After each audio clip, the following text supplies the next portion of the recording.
ডাক্তারবাবু, এর আগে তো অনেক শরীর খারাপ হয়েছে।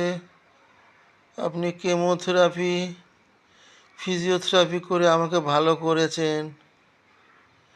এখন যে রোগ হয়েছে, এটা তো কাটমানি খাবার রোগ। কাটমানি খেতে খেতে এমন একটা জায়গায় এসে পৌঁছেছি। এখন আপনি আমায় ডিম থেরাপি দিলেন, এটাই মনে হয় আসল ওষুধ। এতদিন যা ওষুধ দিয়েছেন তাতে ভালো হয়নি। এই ডিম থেরাপি খেয়ে যদি আমার রোগটা ভালো হয়, ডাক্তারবাবু, আপনাকে আপনাকে অশেষ ধন্যবাদ এই ডিম থেরাপি ওষুধটা দেওয়ার জন্য। আপনি চলে যাচ্ছেন ডাক্তারবাবু?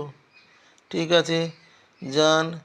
এই যে ওষুধ দিয়েছেন, এতেই মনে হয় আমার ওই কাটমানি রোগটা ভালো হয়ে যাবে।